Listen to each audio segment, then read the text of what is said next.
जब तक भगवत प्रेमी महात्माओं का संग नहीं होता, जब तक भगवत प्रेमी महात्माओं के आदेशानुसार अपने हम मन को नहीं बनाते, तब तक ना तो आत्मबोध हो सकता है, ना तो भगवत प्रेम हो सकता है।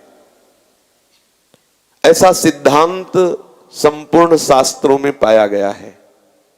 बंधन का हेतु मन के अनुसार चलना, मोक्ष का हेतु गुरु के अनुसार चलना।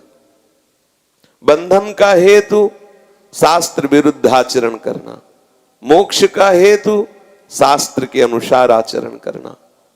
पर है कठिन, मन के प्रतिकूल चलना बड़ा कठिन है। इसे जो सह गया वही महात्मा है। हमारा मन सदैव विषयों की तरफ आकर्षित होता रहता है। थोड़ी देर यदि हमें शास्त्र सिद्धांत के अनुसार चलने में सहयोग भी देगा तो उसकी एक चाल होगी, वो थोड़ी देर में ही परिवर्तन होकर हमें विषय रस में फंसाने के लिए कोई न कोई चेष्टा करेगा।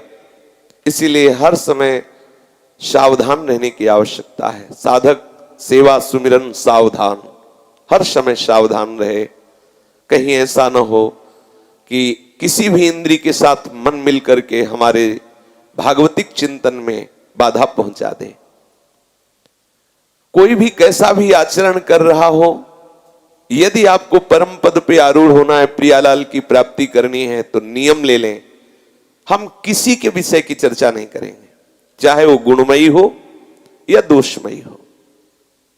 यदि हम किसी के गुणों की चर्चा करेंगे तो राग हो जाएगा, यदि किसी की दोषों की चर्चा करेंगे तो द्वेष हो जाएगा। और जो तत्वदर्शी महात्मा है वो राग द्वेष दोनों से ऊपर उठने की बात करते हैं। भगवत प्रेम या भगवत तत्व का बोध प्राप्त करने के लिए राग द्वेष दोनों को ही छोड़ना होगा।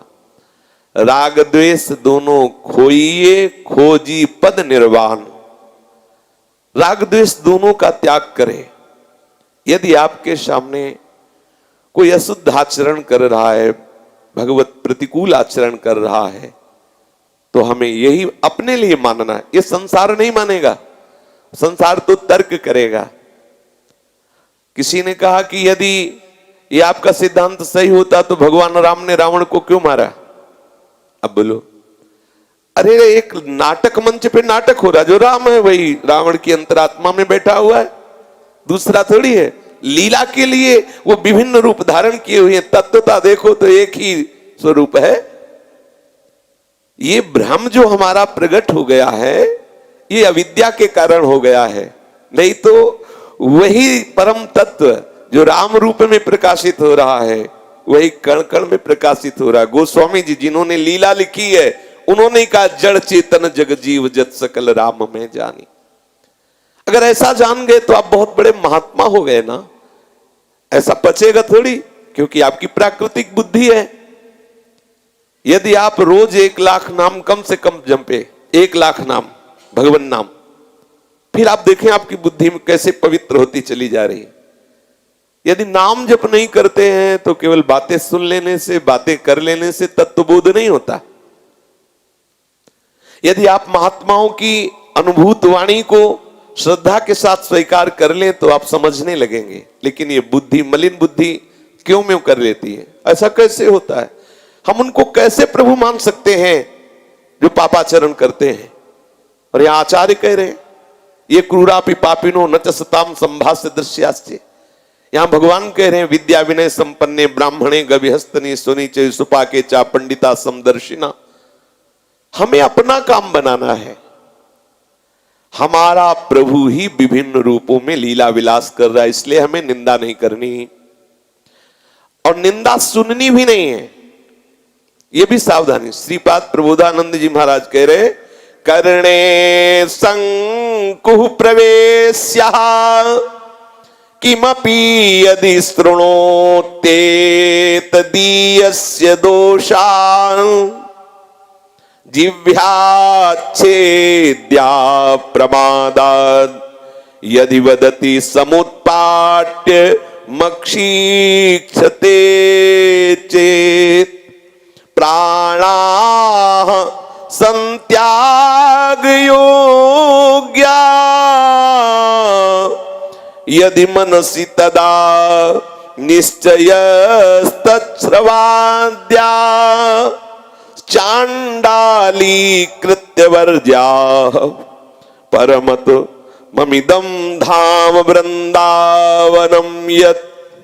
बहुत सुंदर।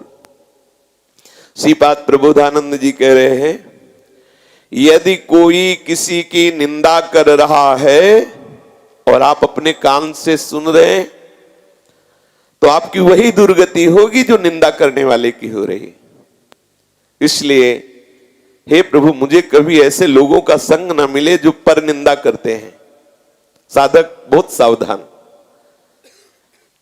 आप कितनी कठिनता से साधना कर रहे हैं, ध्यान दीजिए। मन को प्रभु में लगाना कितना कठिन है, जो सच्चे उपासक हो जान रहे हैं। क्योंकि देहाभिमानी जीव भोगों में लगा हुआ मन, ये प्रभु के चरणारविंद का चिंतन करे, भजन करे, साधन करे, कितना कठिन है। और उस साधन भजन को एक क्षण में नष्ट कर दे, ये वो अपराध है। यदि किसी संत की, किसी वैष्णव की निंदा नहीं, किसी ऐसे ही साधारण आदमी की निंदा है, तो गुरुदास जी कहते, पर निंदा के किए ते आवत नहीं कछु हाथ, मूर्ख पर्वत पाप को ले चल अपने साथ। साधारण मनुष्यों की यदि आपने निंदा कर दी तो उसके जितने पाप हैं वो आपके सर पर बोझा बन के लद गए, आपको नरक जाना पड़ेगा। और कहीं आपने संत भक्त वैष्णव साधु महात्माओं की निंदा कर दी तो बोले, भक्तन निंदा अति बुरी भूल करे जिन कोय, कि सुकृत बहु जन्म के छिन में डारे खोए। बहुत जन्मों की साधना एक क्षण में नष्ट हो जाए। साधो अज्ञा तुरंत भवानी, कर कल्याण अखिल के हानि। अखिल अखिल कल्याण प्रदान करने वाले जो दैवी संपदा के गुण हैं उनको तत्काल ढक दे, ये भारी अपराध है। जो पर निंदा श्रवण करने का कभी ऐसा मुझे अवसर न मिले। हे प्रभु, यदि किसी की निंदा मेरे कान में जाए और मुझे रुचने लगे तो बोले, करणे संकु प्रवेश किमपि यदि श्रोते तद्दीयस्य दोषान। यदि वृंदावन धाम, वृंदावन के प्रेमी साधु महात्मा, रसिक संतजन या भगवत प्रेमी महात्मा जन, इनकी निंदा हो तदीयान, उनके जनों की निंदा हो रही हो, प्रभु की निंदा हो रही हो, हमारे कान यदि सुन करके अच्छा कि हाँ ठीक है उनकी हो रही, मेरी तो नहीं हो रही ना, तो ऐसे कानों में कील गड़ जानी चाहिए। हे प्रभु, आहा, मेरे कानों में कील गड़वा देना यदि मैं कभी आपके भक्तों की, संत महात्माओं की, आपकी निंदा सुन के चुप रह जाऊं तो। शास्त्रीय सिद्धांत है ये। कोई भी हो यदि हमारे इष्ट गुरु की निंदा करता है तो तत्काल अंगुली को कान में डाल के वहां से चल दो, नहीं तो तुम्हारे सारे सुकृत नष्ट हो जाएंगे, तुम भगवत विमुख हो जाओगे, दुर्गति हो जाएगी। संत संब श्रीपद अपवादा, कही सुनी तहास मर जादा, काटी जीव तासु जो बसाई, श्रवण मुनि नत चले पराई। शास्त्रीय सिद्धांत है, सामर्थ्य हो तो जबान बंद कर दो उसकी। अगर तू अब बोला मेरे गुरु के विषय में, मेरे इष्ट के विषय में, तो चाहे मेरे प्राण निकल जाए, तुझे एक शब्द नहीं बोलने लायक रखूंगा। या फिर अपने कान में उंगली डाल के चल दे। भगवती जगदम्बा जब भगवान शिव के लिए तप कर रही थी, शिव पुराण में अध्ययन किया था, तो ये प्रसंग बहुत शिक्षास्पद लगा। पहले तो सप्तऋषियों को भगवान शिव ने भेजा। जब माता पास हो गई तो स्वयं भगवान महादेव जी आए एक ब्राह्मण के लिए रूप में, और जहां भगवती अम्बा हिमालय के एकांत देश में तपपरायण थी वहां गए। सिद्धांत है, चाहे जाए जितने आप तपस्वी भजनानंदी हो, यदि आपके यहां कोई वैष्णव, कोई संत, कोई ऐसा ब्राह्मण भिक्षुक आया हुआ है तो कम से कम वचन से उसका स्वागत कर दीजिए। आपके पास कुछ नहीं है तो आप आसन के लिए बोल दीजिए, आप विराजिए, आइए आपका स्वागत है, प्रणाम। पास में जल हो तो जल के लिए पूछ लीजिए, इतना तो कर ही सकता है, कोई भी कर सकता है, प्रणाम कर सकता है, आसन दे सकता है और जल के लिए पूछ सकता है। यह सिद्धांत है, ऐसा नहीं कि आप संत हैं तो आए हुए अतिथि का आप अपमान कर दे, ऐसा सिद्धांत नहीं। हमारे यहाँ सेवक जी कहते हैं हंस बोले बहुमान दे, हंसते हुए मुस्कुराओ अहो भाग्य हमारे विराजो आप जल पिएंगे, इतना तो पूछा जा सकता है। तो ऐसी कठोर तपस्या में अंबा जी तन्मय थी, तो स्वयं उनके प्राण प्रीतम भगवान शिव ब्राह्मण वेश में आए और भगवान नाम उच्चारण किया। आंख खोला, पार्वती ने देखा कि कोई वैष्णव है, ब्राह्मण है, आदर से विराजमान किया। विराजिए, क्या स्वागत करें। हे देवी, मैं आपके इस तेजोमय रूप को देख करके रुक गया, ऐसा लगा कि आप तपस्या कर रहे हैं, लेकिन मुझे लगता है कि मूर्तिमान तपस्या का स्वरूप तो आप है, फिर आप किसके लिए तपस्या कर रहे हैं। तो मुस्कुराते हुए भगवती अंबा ने कहा कि हम अपने प्राण प्रीतम भगवान शिव को प्रसन्न करने के लिए तप कर रहे हैं। ओ शिव, बस शुरू कर दिया निंदा, क्योंकि वो स्वयं शिव ही है, परीक्षा के लिए ऐसा कर रहे थे। अरे वो तो बाघंबर लपेटता है, भस्म लगाता है, चिता की सांप बिच्छू, ऐसा न जाने कितना। अंबाजी ने कहा सावधान, यदि आप हमारे अतिथि रूप में ना होते तो मैं अभी भस्म कर देती आपको। हमारे इष्ट की निंदा हमारे सामने कर रहे हो, सावधान, एक बार तुम्हें छूट देती, क्योंकि अतिथि के लिए हमने तुम्हें आसन दिया है, अतिथि भगवान होता है, इसलिए आप उठिए और यहां से चले जाइए। बहुत अच्छा लगा भगवान शिव को, पर वो रुके नहीं, दोबारा फिर उन्होंने निंदा शुरू की। तो भगवती ने हाथ में जल लेकर भगवान शिव को भस्म करने के लिए प्रयत्न शुरू किया। तब देखा कि जब जल भगवती अम्बा ने मारा तो देखा भगवान महादेव चरणों में प्रणाम किया। प्रभु आप बोले हाँ, देख रहा था कितना प्रेम है। हो सकता है हमारा इष्ट ही हमारी प्रेम परीक्षा के लिए वो हमारे ही इष्ट की निंदा करे, तो भी हमें बर्दाश्त नहीं करना। अपने इष्ट की अनन्यता, हम असमर्थ है, हम नहीं कुछ कर सकते, तो कान में अंगुली डाल के तो चल सकते हैं। अब ऐसा नहीं कि उसके हाथ जोड़े कि आप हमारे गुरु की निंदा करो, बड़े भाग, आप सब में भगवान है, तेरे में भगवान है, ऐसा नहीं, तू होगा भगवान लेकिन मेरे आराध्य देव की निंदा कर रहा है। इस समय जैसे रूप में आओगे वैसा स्वागत करेंगे। अगर श्री कृष्ण विपक्ष में आ रहे हैं तो परम वैष्णव भगवान के परम प्रेमी भक्त भीष्म जी तान तान के बाण मार रहे हैं भगवान श्री कृष्ण को। जब नाटक ही करना है तो अच्छी तरह, तुम निंदा का नाटक करोगे तो हम पीटने का नाटक करेंगे। आप हमारे इष्ट और गुरुदेव की निंदा करोगे तो तुम्हारी जबान बोलने लायक नहीं रखेंगे।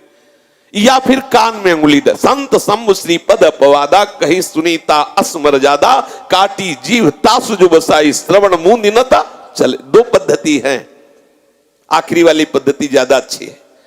लड़ाई झगड़े से अच्छा है कान में अंगुली डालो, राधा राधा राधा राधा राधा, हमें कुछ सुनाई न दे और वहां से चल दे। यदि कहीं ऐसी भावना आ गई कि ये तो भाई सबसे बड़े हैं और ये किसी की भी निंदा कर सकते हैं, अगर सभा में अपना गुरुदेव विराजमान हो तो चाहे गुरुदेव का गुरुदेव गुरुदेव का गुरुदेव विराजमान, लेकिन मेरी सबसे पहली दंडवत गुरुदेव के चरणों में होगी। वो गुरुदेव बोलेंगे कि अरे इधर नहीं उधर प्रणाम करो, वो देखो अमुक अमुक विराजमान है। हमारे लिए हमारे गुरुदेव से बढ़कर, इष्ट से बढ़कर कोई नहीं है। अगर साक्षात इष्ट भी आकर के वो हमारे इष्ट जो गुरुदेव ने नाम दिया है, रूप दिया है, उपासना दी, उसकी अवहेलना करे तो हम ये भी बर्दाश्त नहीं करेंगे। हम अगर कुछ नहीं कर सकते तो कान में अंगुली डाल के चल सकते हो। यदि सुन लिया तो श्रीपाद कह रहे हे प्रभु ऐसी कृपा करना, मेरे कानों में कील गड़वा देना। करणे संकुह प्रवेश्य किमपि यदि शृणोते तदीयस्य दोषान। आप और आपके जनों की यदि मैं निंदा सुनूं तो मेरे कानों में कील गड़वा देना। ये रखना चाहिए। कितनी कठिनता से तो आप अंतःकरण पवित्र करने के लिए साधन कर रहे हैं, और ये माया भगवती ऐसे ऐसे लोगों खड़ा कर देती है कि वो हमारे अंतःकरण को जो महीनों में हम पवित्र कर पा रहे हो मिनटों में गंदा कर दे। ऐसे लोगों से बचो, जिनके संग से हमारे हृदय में मलिनता आ जाए। पवित्रता क्या है और मलिनता क्या है? सब में अपने भगवान को देखना पवित्रता है, और कहीं गुण देखना कहीं दोष देखना यही अपवित्रता है। तात सुनो मायाकृत गुण और दोष अनेक, गुण या उभय न देखी, देखी सो अविवेक। हे तात, ये गुण दोष सब मायाकृत हैं। उत्तम बात यह है दोनों को ना देखे। यदि कोई देखता है तो अविवेकी, वो अज्ञानी है, क्योंकि सब में प्रभु विराजमान है। हम किसकी निंदा सुने, हम किसकी निंदा करें? ये प्रवचन सुन लिया, प्रवचन कर दिया, लेकिन इस पर अमल करना होगा। अगर अमल नहीं करोगे तो बोले 10 वर्ष से भजन करें, कोई अनुभव तो नहीं हो रहा है। कैसे अनुभव हो? आप शास्त्र सिद्धांत के अनुसार चलिए, आपकी जो पद्धति उसके अनुसार चलिए, आपको अनुभव ना हो ऐसा नहीं हो सकता। कैसे? आपको जाना है राधा वल्लभ जी के दर्शन करने के लिए, आप बहुत दौड़ लगा के छठी कला की तरफ भागिए। आप बोलो मैं बहुत दौड़ रहा हूं लेकिन मुझे राधा वल्लभ जी नहीं मिल रहे, क्योंकि दिशा ठीक नहीं है। दिशा ठीक हो तो धीमी गति से भी चलोगे तो आपको लक्ष्य की प्राप्ति हो जाएगी। शास्त्र सिद्धांत हमारे लिए अति अनिवार्य है। अगर मनमानी चाल चलोगे तो कुछ, आज हम देखते हैं साधक का विश्राम ही निंदा में हो रहा है। माला चल रही भगवान नाम की और वार्ता हो रही वैष्णव निंदा की। मिलेगा क्या तुम्हें? नाम अपराध कर रहे हो, वैष्णव अपराध कर रहे हो, क्या अनुभव में आएगा? अरे भाई, सामने केवल इष्ट है, तुझे ये समझना है, तू केवल साधक है, सब साध्य वस्तु है। हम क्या किसी के विषय में वार्ता करें? सावधान हो जाइए। जिह्वा छेद्या प्रमादाद यदि वदति समुत्पाट्य मक्षिक्षते चेत। श्रीपाद कह रहे मेरी जीव कटवा दो हरि, यदि कभी किसी की निंदा करे तो। ऐसा ही है, अगर हमारी जिह्वा कभी निंदा करे तो हे गोविंद, हे मेरे आराध्य देव, इसे बोलने लायक न रखना। जिह्वा का सार्थक स्वरूप है अपने इष्ट का नाम कीर्तन करना, नाम जप करना, इष्ट की लीला का गायन करना। शास्त्र में जो भगवत लीलाएं हैं उनका उच्चारण करो, उनका गायन करो। पर चर्चा, पर निंदा, पर दोष दर्शन, ये भजन में बहुत बाधक है। साधक इस पर ध्यान दे।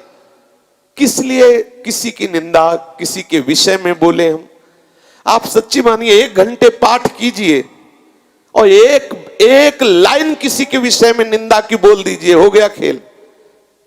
पाठ करना कितना क्लेशात्मक है, क्योंकि हम मन को विषयों से हटा के प्रभु में लगाने की चेष्टा करते हुए वाणी का गायन कर रहे हैं। कोई अभी लीला में तो प्रवेश हो नहीं गया कि जो पंक्ति पढ़ रहे हैं वो लीला चल रही।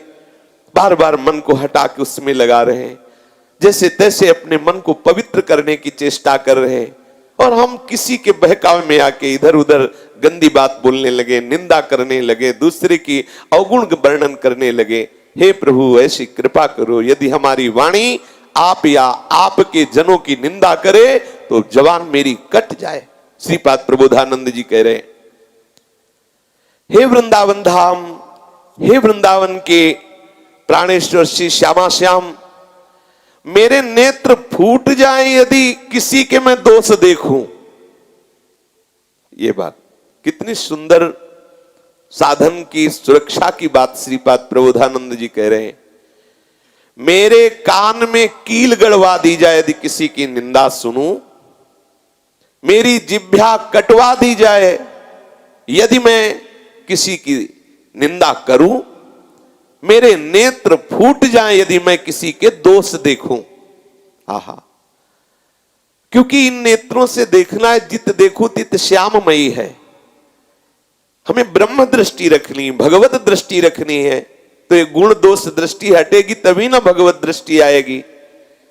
अगर यही दृष्टि बनी रही तो भाई, जब सृष्टि नहीं थी तो प्रभु ही थे, जब सृष्टि नहीं रहेगी तो प्रभु ही रहेंगे, तो बीच में केवल प्रभु ही प्रभु है, इतना ही समझना साधना है।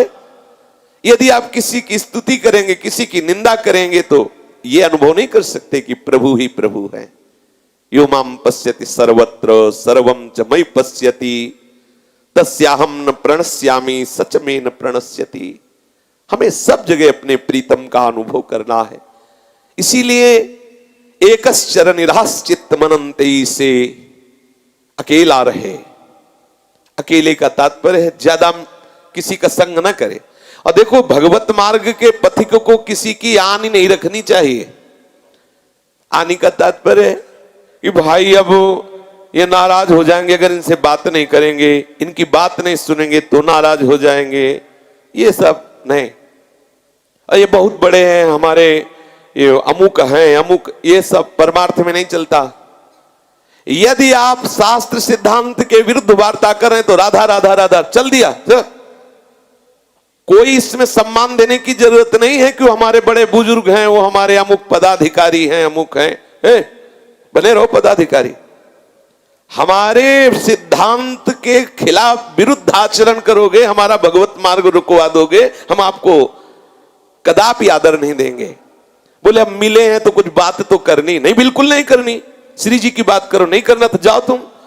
अवस्था से कुछ नहीं होता। श्री सुखदेव जी महाराज 16 वर्ष की अवस्था के हैं, पधारे तो उनके पिता, उनके पिता के पिता और सब बड़े बड़े बुजुर्ग महात्मा खड़े हो गए।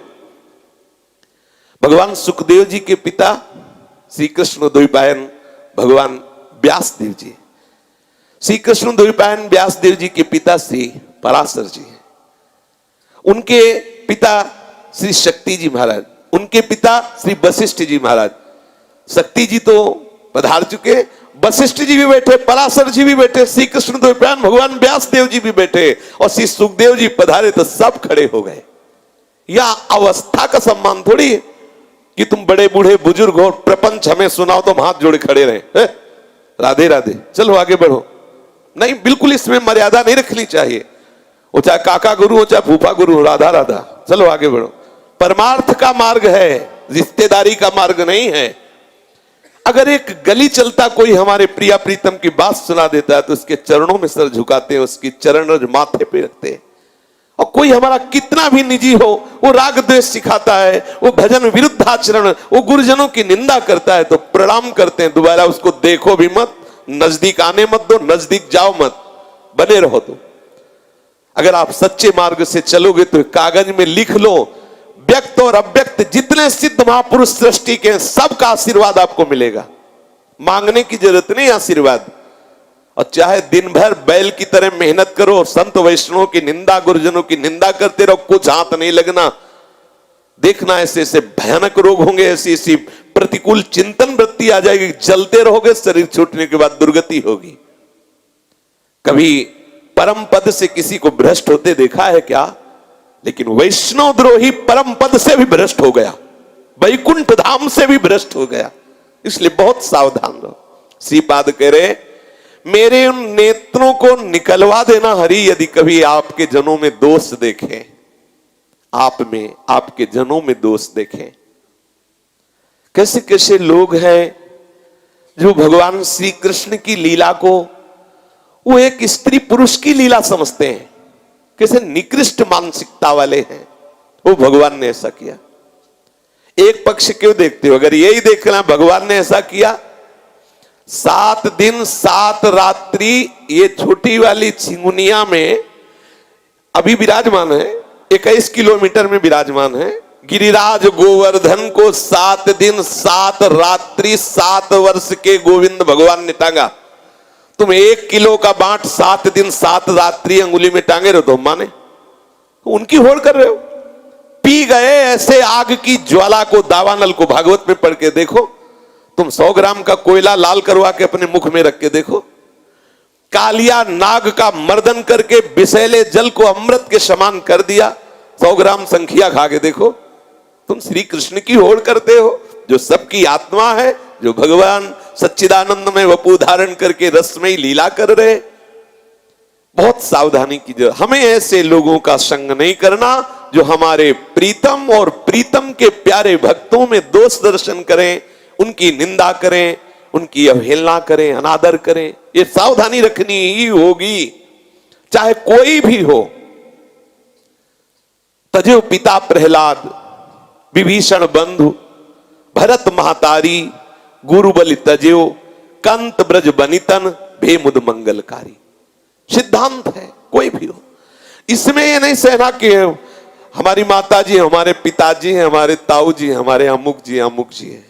प्रभु की प्राप्ति करनी है तो हमारे प्रीतम और प्रीतम के प्रीतम, ये संत जन, भगवत प्रेमी महात्मा जन प्रभु के प्रीतम है। पीछे पीछे डोलते हैं हरि इनके, अनुब्रजाम्यहम नित्यम पुयेत्यंकुरेणु भी। आप श्रद्धा विश्वास पूर्वक वो जो कर रहे हैं उनका मालिक जाने, आपको सावधानी पूर्वक अपना काम बना लेना है।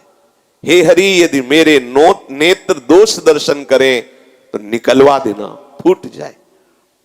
हरिवंश महाप्रभु कहते हैं, रसना कटो जो अन रटो, निरखी अन फुटो नयन, श्रवण फुटो जो अन सुनो, श्री राधा जस बैन। मेरी जबान कट जाए जो किशोरी किशोर किसुआ और कुछ बोलूं, मेरे श्रवणेन्द्री फूट जाए, सुनने लायक न रहे जो अपने प्रियाजू के सिवा और कोई जस सुनो, कोई और बात सुनो। बहुत सावधानी की जरूरत है। मेरे नेत्र फूट जाए जो इन जुगल जोरी की सिवा और कुछ देखने की इच्छा करूं। यदि किसी के दोष दर्शन करूं तो मेरे नेत्र निकलवा दिए जाएं, श्रीपाद कह रहे हैं। और यदि मन में ये दोषों का विश्वास जम जाए कि भाई हम भले नहीं कह रहे लेकिन है पापी, प्राणा संत्याग योग्या यदि मनसि तदा निश्चय तच्छ्रवाद्यास चांडाली कृत्य वर्ज्याः परमत्ममिदम धाम वृंदावनम यत्। आहा, यदि ये बात हमारे दिमाग में हमारे मन में बैठ जाए कि मैं निंदा तो नहीं कर रहा लेकिन ये पक्का दोषी है, आहा, तो हे वृंदावन धाम, उसी क्षण मेरे हृदय में प्राण संचलन होना बंद हो जाए, मेरे प्राण छूट जाए। यदि आप में, आपके प्यारे जनों में यदि मेरे अंदर ये बात बैठ जाए कि मैं निंदा कर तो नहीं रहा लेकिन है दुष्ट, ये है दोषयुक्त, है ये ऐसा, तो प्रभु उसी समय मेरे प्राण स्पंदन होना बंद हो जाए, मेरे प्राण निकल जाए। हे प्रभु, मुझे ऐसा बना दो कि चांडाल पर्यंत सबके चरणों में मैं झुकूं, जो छूने योग्य नहीं है, जो नीच कुलों में प्रकट हुए हैं, जिनके नीच आचरण हैं, मैं उन सब के सामने झुकूं, सबको प्रणाम करूं, सब में आपको दे। यही तो हरिवंश महाप्रभु कह रहे, ये क्रूरा अपि पापिनो न च सताम संभाष्य दृश्याश्च ये सर्वानुवस्तया निरीक्ष परम स्वाराध्य बुद्धिर्मम। जो क्रूर हैं, पापी हैं, संतों के द्वारा संभाषण करने योग्य भी नहीं, नीच हैं, ऐसे लोगों को भी साक्षात मेरे राधा वल्लभ लाल हैं, ऐसी दृढ़ मति है, ऐसी दृढ़ मति।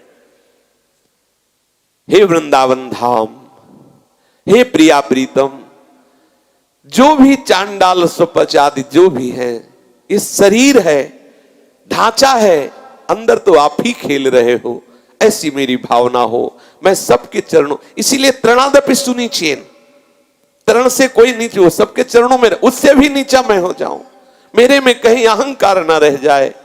क्योंकि जब अपने में गुणाभिमान होता है तभी दूसरों में दोष दर्शन होता है। गुणाभिमान की पहचान कि आपको गुणाभिमान रूपी रोग है कि नहीं, उसकी पहचान जब दूसरों में दोष दर्शन होने लगे तो जानना कि गुणाभिमान बढ़ रहा है, और जब आपको अपने में दोष दर्शन हो तो जानना कि गुणाभिमान नष्ट हो रहा है। जैसे जैसे आपका देहाभिमान नष्ट होगा वैसे वैसे आपको अपने में दोष दिखाई देने लगेंगे। हाय मैं ऐसा, जब दूसरे में दोष दिखाई देने लगे तो जानना गुणाभिमान अब पतन का निश्चित समय आ गया। जब दूसरे में दोष दर्शन हो, अपने में गुणाभिमान हो तो निश्चित से गिरना पड़ेगा। सुनो राम कर सहज स्वभाव, जन अभिमान न राखे काऊ। इसलिए चांडाल पर्यंत सबके चरणों में मैं झुकूं। श्रीधाम वृंदावन का जो वासी है, ब्रजवासी है, वो चाहे किसी भी जाति का हो, प्रभु का जो भक्त है, प्रभु के चरणारविंद में जो समर्पित है, वैष्णव है, साधु, किसी भी जाति का हो, इस पक्ष में नहीं जाना हमें कि ये अगर ये पक्ष है तो परमार्थ में आप नहीं चल सकते। प्रभु का है बस, मेरे प्रभु हैं, दो भाव में एक कर लो कोई, ये सब प्रभु के हैं या साक्षात प्रभु ही हैं। बिल्कुल सिद्ध बात है, इतना स्वीकार कर लोगे तो आपका साधन बच जाएगा। नहीं, रोज यही होता है, अंधा बटे पड़ा चबाए, रोज ऐसा हो रहा है। ये छलिया अंदर जो बैठे हुए कुमार्गामी लक्षण हैं वो हमारे भजन को नष्ट करते रहते हैं। ये जो षड्विकार जनित दोष हैं, ये सदैव सच्चिदानंद रस से हमें वंचित करते रहते हैं। ये महात्मा जन अपने हृदय में अनुभव करके वो वचन कह रहे हैं। यदि हम इनके वचन मान लेंगे तो हम बच जाएंगे प्रपंच के आकर्षण से।